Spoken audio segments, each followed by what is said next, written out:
Rahayu uri-uri lemah, rahayu uri-uri lemah. Scan barcode on the registration table. After joining the Zoom, please go to interpretation and choose the channel you want to hear. Okay, without further ado, we have our incredible speakers and moderator. Here we have Lian Gogali. She the founder and chairperson of the Mosintuwu Institute, a grassroots community organization based in Poso Regency, Central Sulawesi. Since 2009, Lian has been actively organizing women's group in 80 villages through the Women's School, children through the Sophia Library, and communities through the Village Renewal School. Okay, also present here is Alyen Foning. Alyen Foning resides in her ancestral home in Kalimpong, a Lepka community at the foothills of the Eastern Himalayas. Inspired by her Lepka roots and reflection on her life journey, Alyen used art and storytelling as a medium to help others remember their own ecological connections.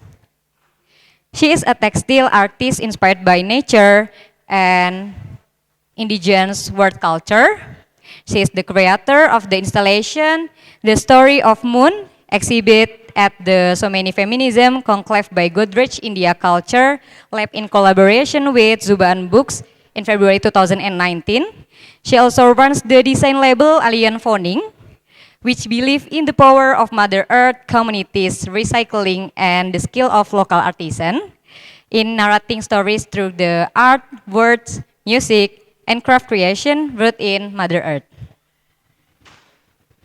And our final speaker is Anca Bucur, is a visual artist and writer based in Bucharest.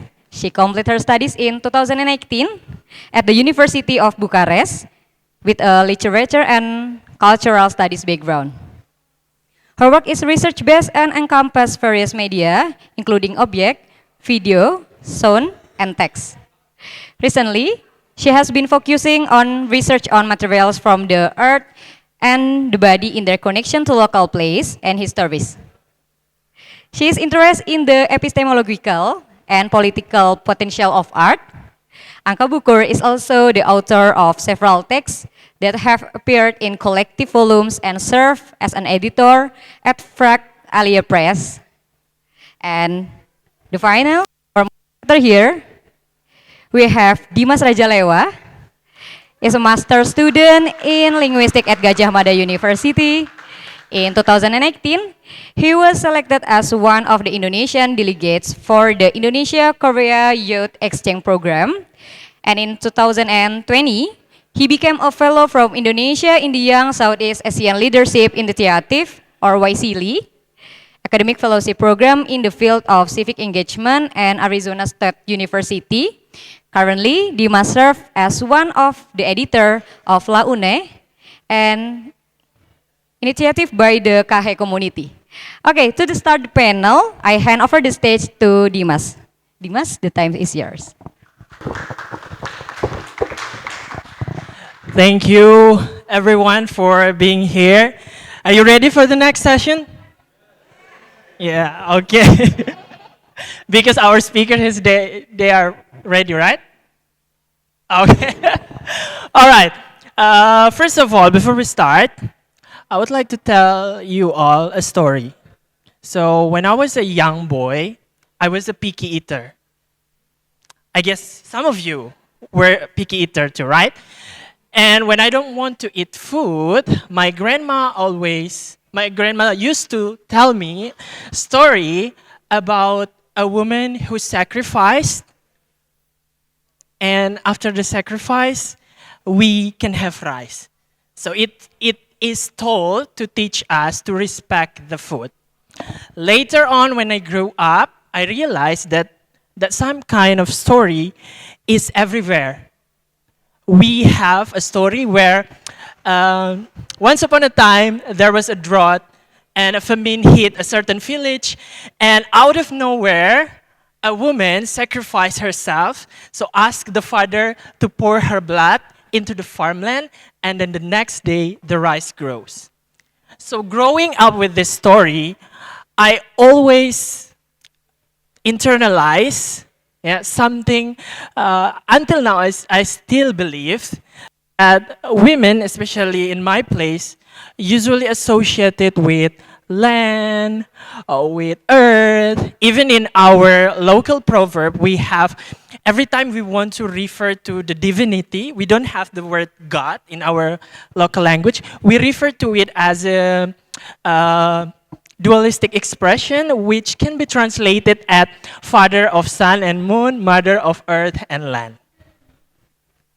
Okay, so the reason why I tell this story before we start our discussion is because in this session, we're going to focus on the relationship between gender, of course, intertwined with knowledge, but specifically on the ecological issues and how women here, we have you three here, to share different perspective from different background and as well from different places, right? Okay, so I would like to start with Kak Lian. Okay, so before you all start your presentation, Kak Lian will be the first presenter, and then Alyen, and then Anca. I just want to remind that each presenter will be given 20 minutes for the presentation, and then after that we will have a question and answer and discussion session. Okay, Kak Lian, time is yours now. Good afternoon. Good afternoon, everyone. It's an honor for me to speak here to tell a story from women from Poso, especially. I would like to start to explain first about where I come from, because many of you maybe not really realize or only know that Poso, my place, is only usually known as a terrorist area. So I will tell more about that, not about the terrorist issue actually. Next slide, please. Poso is here, is in central Sulawesi. In central Sulawesi, actually, where there is a conflict start in 1998. The conflict itself starts from based on the political interest, and then becomes communal conflict from 2000. And from 2012, there is Mujahidin Indonesia Timur affiliated with ISIS, claim themselves to fight against Indonesia state. And after that, there is also still several conflict, several violence in Poso, including until now, but it's more based on the natural resources. Poso also is really rich with natural resources. We have mining, we have gold, we have a lot, river, forest, really beautiful, and also lots of biodiversity. Next slide, please. But my story is not about the conflict itself. I will tell about the woman who has no name. This woman in Poso, not really recognized by name, but recognized by her role in the community. Her role as a Tadumburake is a local language. Tadumburake means that the spiritual leaders. So she is the one, the only one who has knowledge to connect us with the spiritual things. And she is also Tadumpanyomba, or what we call as a tabib or doctor, because she is recognized any kind of herbs to healing the wounds if we have.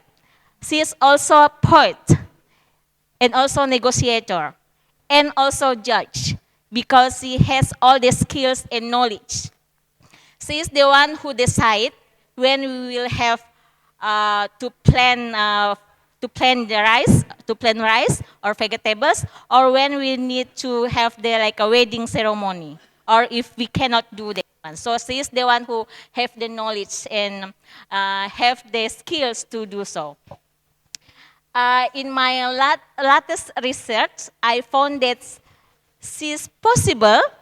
That's why I interested with the first session, because she's also possible a third gender, as we recognize as Bayasa. So it's still on the process right now, and then we why I said that it's not recognized by name but by role. Now the role even not recognized by Poso people because of the spoon and fork. Next slide, please. So these roles actually now not recognized. There is no role of women as a spiritual leaders, as a tabib or doctor or poet, and so on, because it's gone after the colonialism, after the Dutch colonialism, and also after the religions. So the way how the position or the role of women, just I mentioned before, gone because the colonialism, the Dutch, the missionary, come to teach men to be a teacher and teach women to have a table manner. So the position of women, the position of the tadum burake, tadum panjoma become changed from the spoon and fork, from the table manner. And the woman position becomes nyora, what we call as nyora. From tadum burake and tadum panyomba becomes nyora. Nyora we call nyora to a woman who prepare themselves to be an ideal woman, wife, as a wife of a teacher. And then the indicator they are like ideal woman is by their table manner, like this one. So you can see how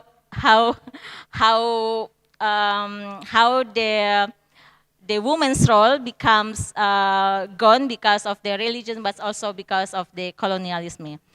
Next slide, please. What I would like to also tell is how we're trying to recalling her story, and also to have our own knowledge about her story. I start my research in 2002 until 2005 during the Poso conflict.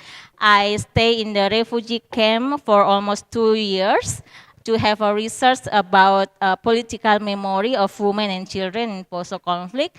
And what I found during my research, I found not only a layer of violence to a woman, but also the story of women who help each other despite their different religions and ethnicity. The story of Muslim women who helped 3 Christians almost killed by jihadists, but they hiding them in a mosque and stop the jihadists to kill them. The story of the Christian women who give a food for the Muslims women, so then they are not starving during the refugee situation, during their flee to the jungle. But all the stories is never heard in the media, of course, because the story in the media is only about the Christians and Muslims killing each other in the name of their religions. So there is no story about women in the situations. That's why this is actually based on this research. I established the women's school. The women's school initially to open space for the women to meet each other, to share their stories, but also to have their own knowledge about what's going on in the conflict, but also in the post-conflict and in the development.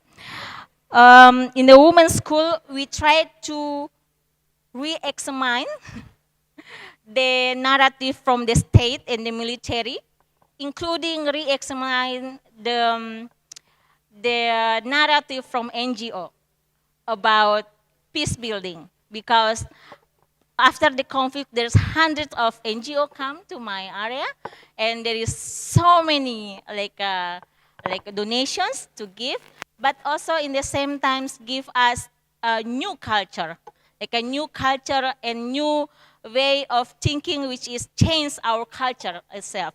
For example, there is no tradition in our village. If you have a meeting like this one, everyone can come and join and also share their talk and opinion, and no need per diem, ya, uang duduk.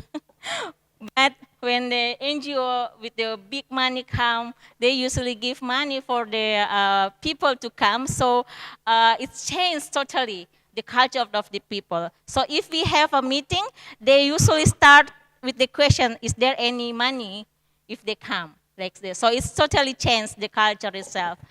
And so in the women's school, we trying to open space to tell our own story, but also in the same times to define ourselves, define our concept on peace building and also the development post the conflict. Next slide. Based on the women's, and in the women's school also we claim that actually the post-conflict is no religions conflict, it's based on natural resources conflict.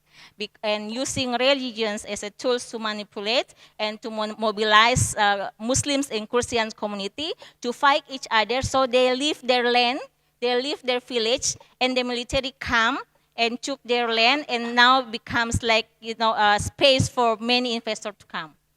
So we have like economic and political analysis on the conflict to take a look again about the history of conflict in our own perspective during that one. That's why in this slide, as you can see, we have a collective Megilu or demonstrations, we call it Megilu, demonstrations to protest to the government when they don't give us permit to take care of our land. So because there is a military operation, actually until now, even though the terrorists, the last DPO of terrorists already arrested or even killed last year, but the Indonesian government still say that Poso is still have military operation. And if you go to the immigrations, Poso is still a red zone. It's a red zone area. Tourists cannot come there because it's still a red zone. The way how they capture or they're trying to branding Poso like this, because we are really rich with natural resources, and then because of that, the people needs to be in the situation where they cannot feel safe. But in the other side, they need to give guarantee for the investor to say that our area is safe. So it's like really like a strange situation. So in the women's school, maybe we can move to the next slide. We also trying to start from the village to define our, to reclaim our natural resources through our from our village. That's why the women's school graduations trying to establish what we call as a village reform team. There is like a safe house team, advocacy team. One thing that maybe I can share more is about the economy solidarity team. The economy solidarity team is comes from the idea and critique to the concept of the government about the economic creative. Because the economic creative often see the natural resources as an object to invest more on that one, and there is no solidarity even to the nature. So we want to have the economic when we are not only in solidarity with the human, but also in solidarity with the nature. Or we need to give it back to the nature what we already take. Next slide, please. And because of that, we also produce our knowledge together and on concept in the Poso Women Congress in 2014, where around like 450 women from 80 villages come together and have 135 recommendations on peace building, equality, women political participation in the village development, and so on, including the solidarity economy. So this is the first time we're trying to introduce the concept of economic solidarity to trying to break the concept of the economy creative by the government or by the state. Next slide, please. And we also using radio, community radio, to trying to introduce ourselves, our concept. Next. Not only the community radio, but we think that, next slide. That's, we need a space together to have joining action on the economic solidarity. That's why we set up what we call Festival Mosintuwu or Mosintuwu Festival, where women from different villages come together to share their knowledge about how to talk about the land and about the village, how you manage the village and how you manage the resource in the approach of cultural approach, with the cultural approach. Next slide. And during our process, when we have the women's school and organized women from active villages, we found out that the villages now is ill, what we call sakit, yeah, sick. Because why village is in the condition of sick? Because the concept of development from the government. The government give the concept of prosperity or kemakmuran or kesejahteraan by define people in really capitalistic way. Like you are in the indicator of well-being or welfare people or household if you have television and other things, but they're not talking about the environment and so on. So we want to break down the concept by have our own concept of prosperity. Next slide. This is also we use have the what we call dinner table analysis. We're trying to analysis our table where the food come from is also define our prosperity. So, next slide. So maybe I will try to make it fast because the moderator said it's already 3 minutes more. And this is the way also we're trying to recalling the history, the her story of the Tadung Panyoma and Tadung Wurake when we fight against of the company owned by former vice president who built a dam to and ruin the culture and ecosystem there, and we using the culture approach to protest that one and using local knowledge. And but not only the guardian of the Lake Poso, we also have a Poso expedition. Maybe next slide. The Poso expedition is trying to combine between the local knowledge and scientific way. Next slide. In Poso expedition, we're trying to see also using the storytelling to guide the scientists to look again our own concept of natural and environment. Next slide. Okay. Okay, this is the last, give me 2 minutes to explain about this. Okay, so from 2010 until 2021, we reflect about what kind of feature we will have if our land, soil, and water is exploited. If the concept of development is only about extractive, in extractive way. So we have Poso Women Congress, actually just in 2023. And in this way, we collect all the water, all the soil, and also many different kind of forest types result. And then come together and discuss about that one. And we come to the form of the ovarium of nature. Maybe you can, next slide, please. So this is the result of our conference as a kind of like declaration about the connections, the intimacy connections between women and soil, water, and forest by using ovarium as expressions that if we want to continue our life in equality with the non-human, so it means that we need to take care just like how we take care of the ovarium. And the last one. The other things we would like to share related with the connection between the woman and environment is like how we always try to reclaim the language, because we suspicious on any language that offered by state and military, and we're trying to re-examine the language, and we want to have our own language. One of the languages that we would like to introduce is what we call as a pakaroso.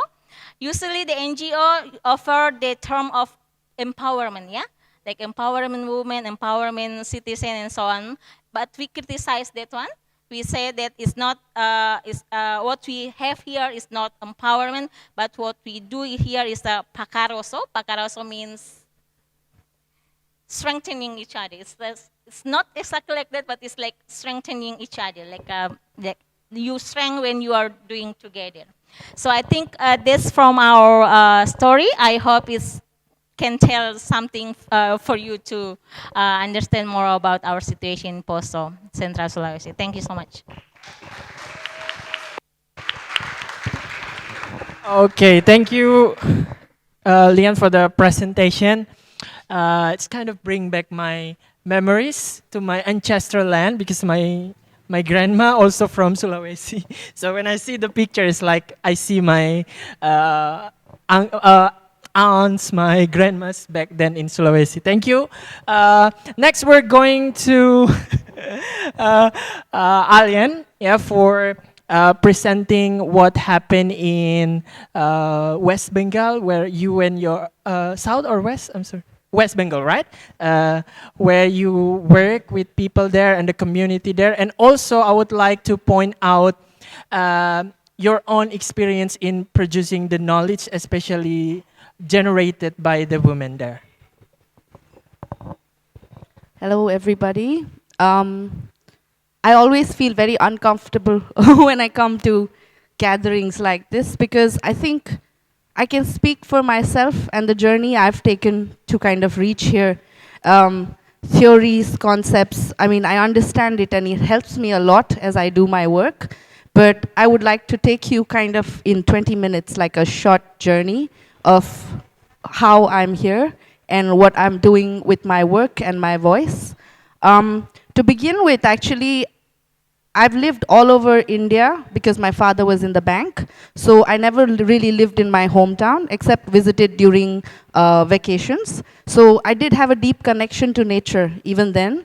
And then somehow every time in all the work that I did, natural motifs, nature, mushrooms, barks would always kind of be, you know, I would keep making them, and I never really understood what that meant until I realized it was a call, and it was something that I felt deep inside, but I didn't understand that that connection was missing from my life. So where my journey began was when I was far away from home in a place called Goa, and I had a psychotic nervous breakdown, and kind of what you call the shaman's sickness. So I come from a lineage of female shamans, and I didn't know what was happening to me. So I think I was at such a point where we have to move to the city to earn money because we do not have, we're educated and we don't have jobs and we don't have resources there to be able to sustain and, you know, sustain well, or just the exposure. So being away in the city, being away from the mountains and my ancestors, I kind of came to a point where I lost all connection with myself. And I kind of broke my body, I broke my heart, and I broke my mind by the end of it. And I think that was a turning point in my life where I questioned, saying, who am I? Where am I from? And why am I here? And I think all of us go through that at different phases. But that madness and I was blessed because I had an aunt who happened to be in the same location as me, and I didn't know she was my aunt, and she's a shaman herself, and she helped me. A senior shaman helps a new awakening shaman. So I was blessed to be able to find her in a place so far away from home. And since then, what has begun is this journey of searching into my roots and understanding our connection to nature and spirit beings, and to understand that we are needed at this time to be a voice and to be a strong voice, because we are very disconnected from nature. We are very disconnected from ourselves. When I say nature, I don't only mean the mountains and the rivers. I also mean the invisible beings and all the ancestors who exist. So I feel I wasn't willing to take this responsibility because it is very scary and it's a very big responsibility to take. But at this point, I think we are asked to become bridges between the old and the new, and between Mother Earth and the new ones. Because another friend of mine who's been working for the river, she told me that you have to come out in the front and you have to be open about it, because so many young ones from the tribe have the gift, but they do not understand, because there have also been many religions that have been incorporated and it's strictly kind of forbidden and it's kind of considered devil worship. And many of them, because of the visions they see, the sensations they feel, they think that they're mad.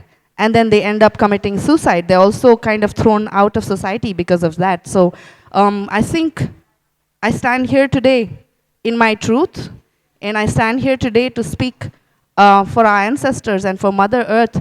And through the stories and through art, that's what I've been doing. So you can keep scrolling. I can keep talking. I just want you to get an idea of the kind of work that I've been doing.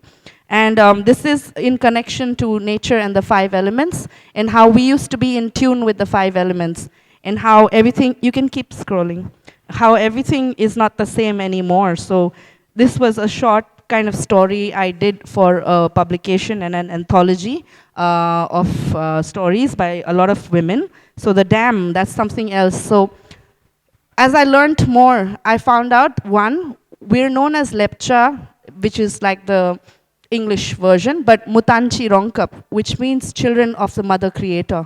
So immediately we are children of her, and we're deeply connected to her. So that itself, in itself, the name of the tribe means children of Mother Creator. And I think we've forgotten that. And you can scroll on to the next one. To the next file. I also started researching more on shamanism, and about the female shamans specifically, but also the male shamans. And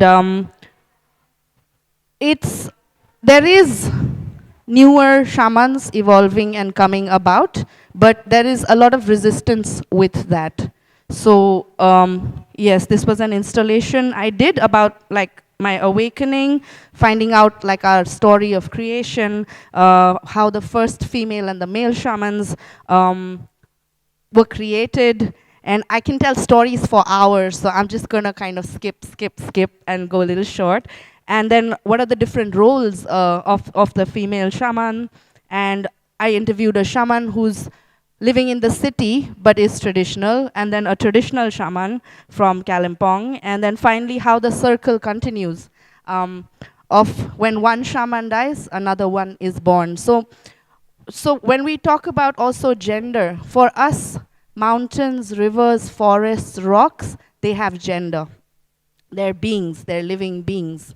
So what I'd like to say is like, there are peaks and they're considered, mountain peaks, they're considered masculine energies, and the rivers and lakes have feminine energies, and the caves are the caves of our origins, where our ancestors kind of came out of from like hunter-gatherer time and before that. But what I'd like to say about this is that to us, when you say gender, it is everything. It's not just humans, it's animals, is rivers, is mountains. And what I'd like to bring into this conversation right now is that the river Tista, our sacred river, which flows from Kanchenjunga, which is our sacred peak, our point of origin in the origin story. And they flow as the masculine and the feminine river. And they reach a point, and there's a long story in between, actually 2-3 stories, but they reach in between and they meet as one, and then they flow together. The river Tista has over 25 dams on one river. And recently, just not even a week ago, there was a cloudburst, and one of the dams could not handle the amount of a lake burst, a cloudburst and a lake burst.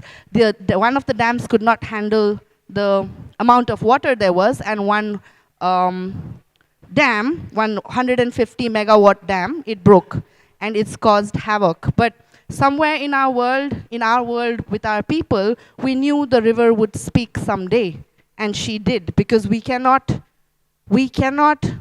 cage her. A flowing river needs to flow because she's alive, and she sustains life, she sustains forests, she gives us food, she allows so many ecosystems to live and survive. And what I do with my stories and the art, because I also do storytelling and I do use textile art, is we have forgotten our connection, for example, to the river. But a specific point where the two rivers meet, the masculine and the feminine, is a very sacred space for us. When we're born, we have a ceremony there with our shamans. When we are married, we have a sacred ceremony there, and it's also almost like, may you have a strong bond like the rivers. Any point in our life we choose, we can also share our life with the river. We can tell them, oh, I got married, I had a kid, I bought a house, or I'm struggling. So we can do that. And then finally, when we die, there are two places of entry, one being that confluence and that point in the river where the first bridge is opened by the shaman, and the second bridge is up in the mountain in Kanchenjunga, and it's like a long, beautiful process and long story. If people want to see it, I can give links later, because they're beautiful stories. And so the river is so crucial to us, other than all the love and nourishment that the river gives. So I think I come from a place now where the work that I do is to remember our connection. Because people consider, there are friends of mine who are activists in the field, fighting for the dam, going to jail, being put in prison, and writing, fighting for it. And I think now I would not like to associate with the word activist, because it's a very strong word. But I think this is like guerrilla activism. That's what I think. It's through love, through art, and through gentleness that we would like to touch people and souls, and especially the young ones, so that they remember how we're connected, so that we can speak for the rivers, and we can speak for the mountains, and we can speak for the forests, even if we don't change 1,000, 2,000, 20,000 lives, but we've changed that one. And through this work, you can keep shifting. Through this work, I've gotten a chance to work with young Lepcha youth. And I'd like to speak about this also. I don't know how much time I have. Yeah? Okay. So that's the story of the river. This is not my illustration. Didn't have enough time to make the textile art, but it's just how we're connected to the river. And like in my visions, I see a water dragon who guides me to learn the stories about the river. And if you notice in Taman Budaya, the same water dragon is here, because the water dragon got me here. So what I'd like to add now that we talk about the new generation is that there is disconnection, but there is a lot of ancestral trauma that we carry. As women, as men, both, it doesn't matter. Because I think we always I'm a woman in this life, so I feel for the feminine, because in this life I am. But I see also the masculine struggling, because at a time when the colonizers came in, the men could not protect their women, the men could not protect their lands, and they carry this burden very heavily on themselves, whether it's alcoholism, whether it's aggression, which is also very, it's taken out in the wrong directions. I do not blame them, but it comes out as aggression. So recently, 4 or 5 days ago, I just had this very deep moment of grief when I realized the disconnection and the separation the masculine and feminine have right now. It pains me to see that we cannot help them and they cannot help us at this point. So somehow I feel deeply that hopefully some work that I do, I will be able to, I don't know, pray for that disconnection. that we feel. And it's not only the women, it's also the men, and it's the land, and it's the water, and there is so much grief that I have witnessed, and I feel very deeply that it's not about taking sides anymore. It's not. And I'm very proud and happy to say, after workshops with some very promising young ones, and reconnection, and a lot of kind of talking about trauma, and also how to kind of maneuver this world, because nobody teaches us the politics of things. Nobody teaches us about the power games. It's something I've had to learn on my own, and being naive, quite naive in that sense, but I think I've been blessed to have people and places that have protected me and held me with love. So I'm grateful for that. But I think newer ways, or ways which embody the old and do not lose the essence of the old, but has to be said in a new way, with combination of, for example, technology or art and music. But it is essential, because I take it as a big responsibility, that the essence of the old is not lost. We do have to be very mindful of that, because it's a big responsibility. But newer ways of sharing and newer ways of expressing is very, very important at this point, and more peaceful ways of doing it, because we do not also want to be attacked. You know, and we also want to protect the young ones. So how do we maneuver? How do we grow? How do we strengthen each other? And how do we become one? I think that's important. And finally, I will just end with something, in fact, is something that every ceremony begins with, but I will end with it. Our flesh is made of mud. Our bones are made of rocks and trees. The blood in our veins are from the waters that flow. The breath that we breathe, and that is in us, comes from the winds. And the heat of our bodies is given by the sun and the moon. And when we die, our flesh becomes mud. Our bones return to rocks and trees. Our blood returns to the flowing waters. Our breath returns to the winds. And the heat of our bodies returns to the sun and the moon. We are nature.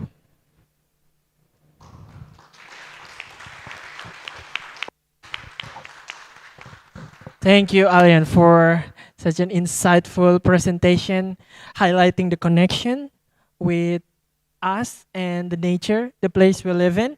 I do have some questions for you, but later. All right, let's continue to the next speaker. We have Anca here. And before presenting her presentation, I would like to highlight, especially on your work, I know you are also a researcher, so maybe you can point out first your background coming from eastern part of Europe and how the women movement grew there. It might be different because we're coming from different culture, and maybe you can start from that before going into your presentation. Thank you. Thank you both for your great, wonderful, insightful, generous presentations. Thank you all for still being here in the last day of the forum. Yes, I was going to pinpoint on on my positionality and my situated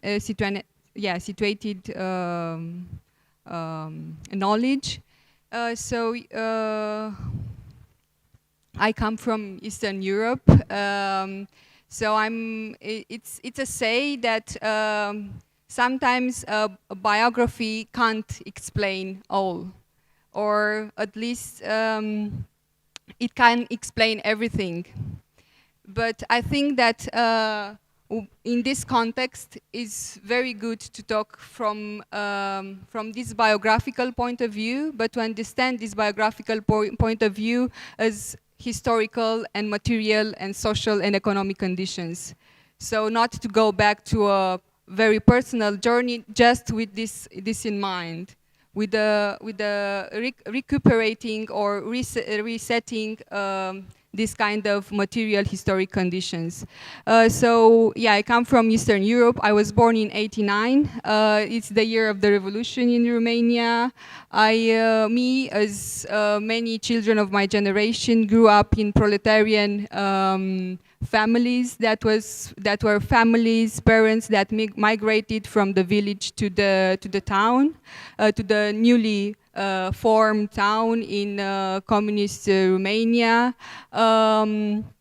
And I think it's very important to highlight on the class issue when talking about this. I grew up in the urban space, but I passed my summer holidays, school summer holidays in the villages where my parents grew up. And I grew up in the newly urbanized areas, industrialized areas, in the block, in a flat of apartments, in an apartment that was given to my parents. So it's also very important to highlight on this understanding of housing as a fundamental, universal right that we lost.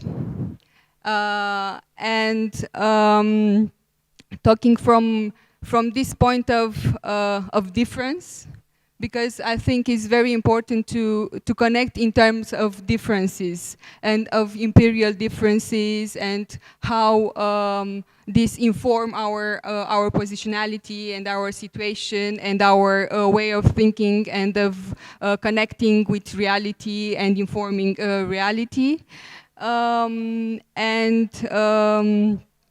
Yes, that's why my talk today is called why decolonial socialist feminists must inform our labor as artists. I think it's very important to have this frame in mind when making art and when having a positionality. And I have been researching on the sociality of the artwork and its socio-political function. And I think it's very important in this area to talk about the sociality of the artwork and its socio-economical and political function in regards to this difference. Because, for example, in Romania, after the fall of the communism, there was a total change in terms of knowledge, of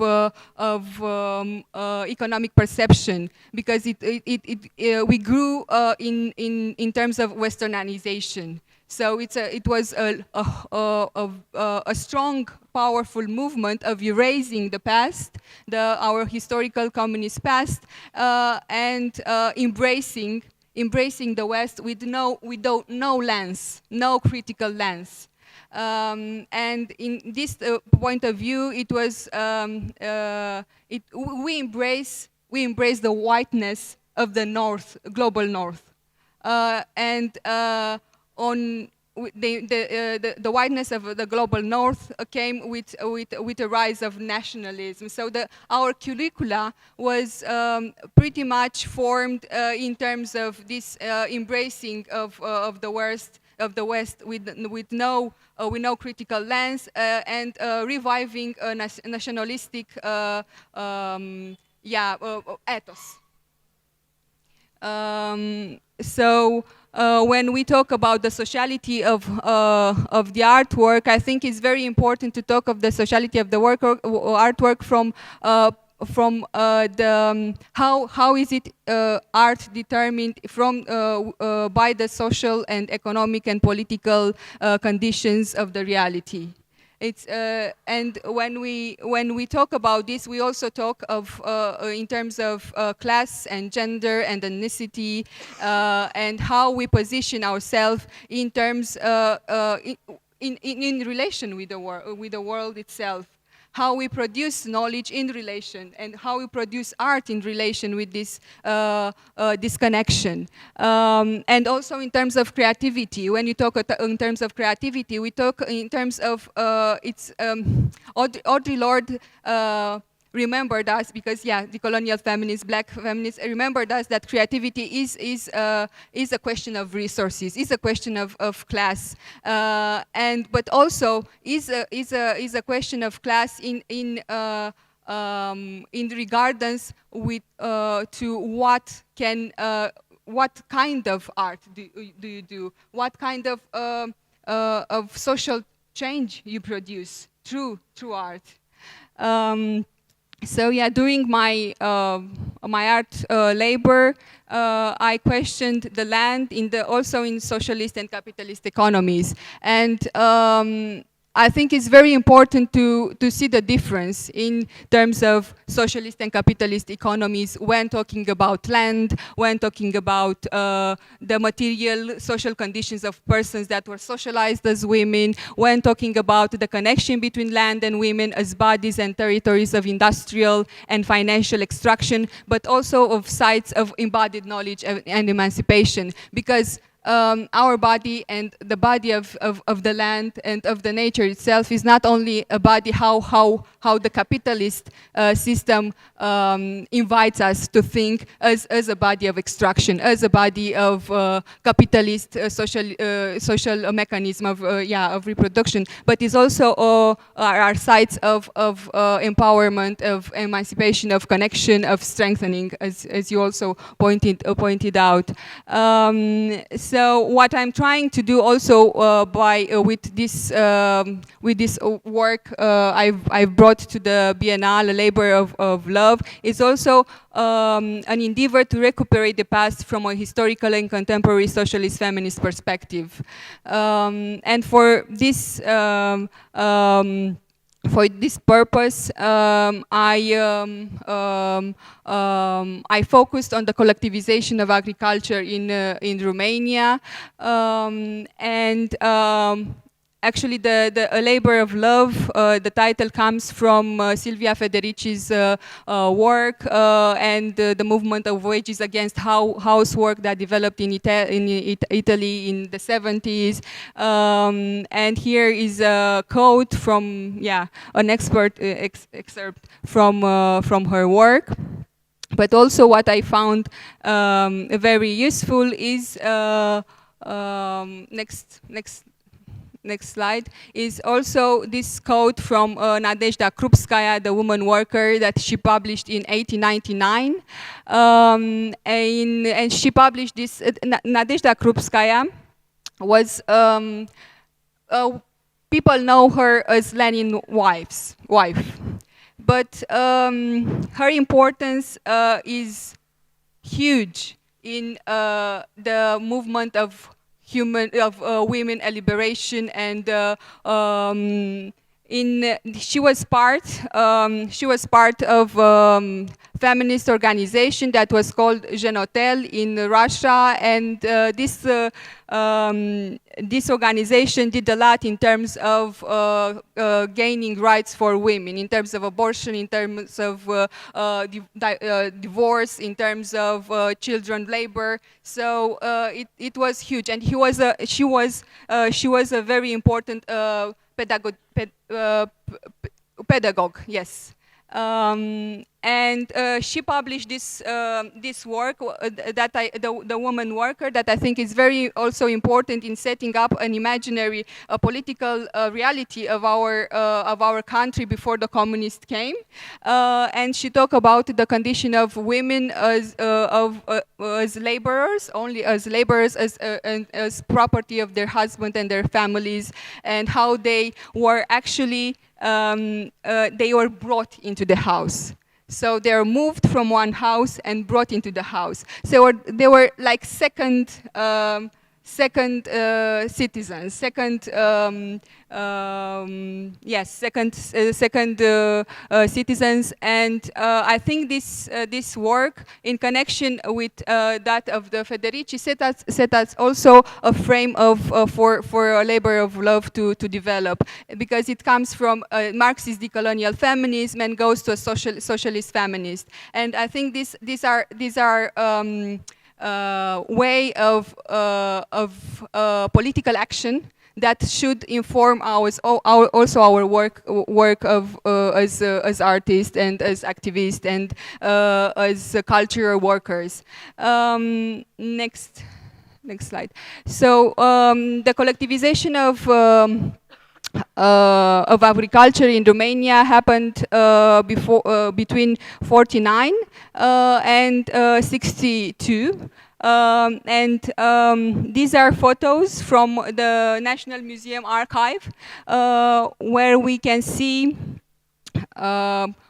courses of agriculture, agrozootechnical courses and practical courses that were happening after the implementation of collectivization. That is in 72 and in 65. Yes, and this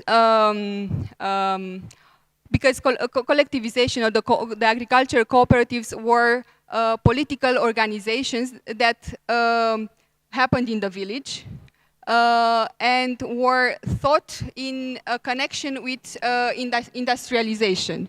So the collectivization of agriculture in Romania, in the village, was thought as a way to support the industrialization, but also to go hand in hand. Through this political organization, a lot of the structure, of course, of the village changed. A lot of the structure of the nuclear traditional family changed. And in connection with this, also the role of the women changed. So it was a way to escape from only the domestic private space to the land, to a space that was also thought in terms of waged labor. So, and my grandmothers now have pensions due to this process of collectivization. So it was this change in terms of political reorganization and reassessment, social reassessment of the village and the social reassessment of the familial, of the traditional family, but also in terms of knowledge. So because there were practical courses, women were taught what it means, what the land has to give, what types of plants, what types of vegetables they could grow in that nationalized cooperatives, and this was important also in terms of knowledge, of how you know the land, how you can work with it and through it, and how this kind of positionality of yourself can inform a type of emancipation. Next slide. So yeah, here you can see potato harvesting at agricultural collectives in different parts, and you can also see in the left image, you can see women that are conducting tractors, and we couldn't see that before agricultural cooperatives.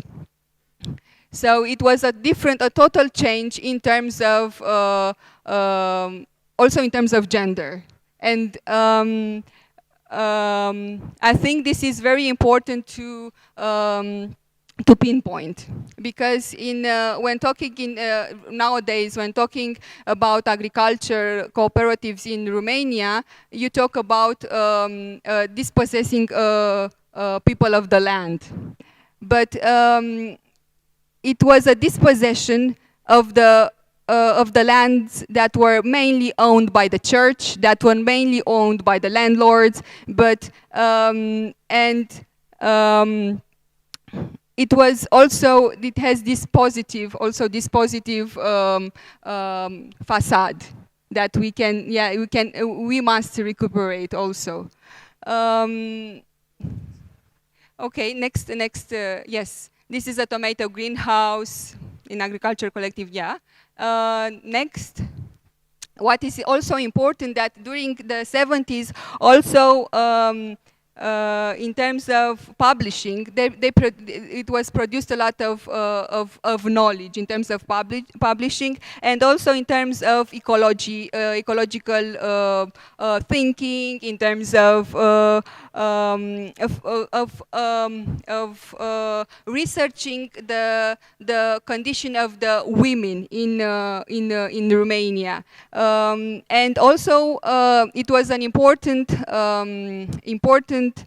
period when sociology as a discipline was developed. So till then we didn't have like sociology as a discipline, as it was crucial for us, and it also developed started to develop rural sociology.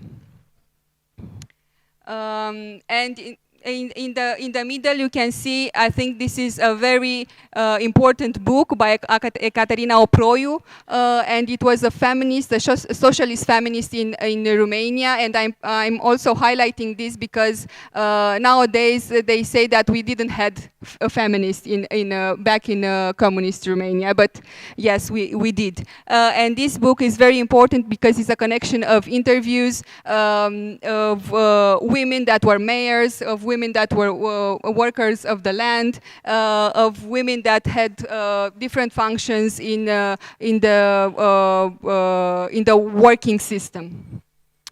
This is also a magazine that was produced during that years, that is Sociali Ruralis, and there's an article by a sociologue, Mihail Cernea, that wrote about the feminization of agriculture and peasant women and their role in their economic role. And even though this writer and this theoretician grew up to be hired at the World Bank, so he was hired, he migrated from Romania, and he left in the United States where he was fired he was hired at the World Bank. His study is important in terms of percentage, because he said that in terms of percentage, women were 70% as working force in the agriculture, in the cooperatives. So this is very important in terms of historical data. Yes, coming back to my roots, nope, yes. This is pictures from my home village.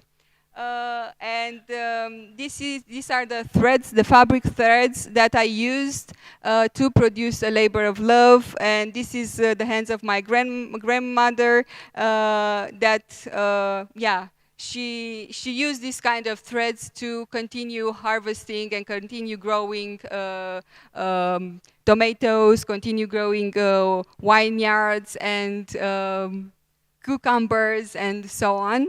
And she was a member of these agriculture cooperatives. And my last slide is a script from a labor of love, and is a call and to solidarity and to action. Thank you, Anca, for the presentation. And I would like to highlight all the presentation before we start the discussion session. So from Lian, we have heard how women in Poso try to kind of redefine the narrative back then, especially post the conflict, and then how it also can affect the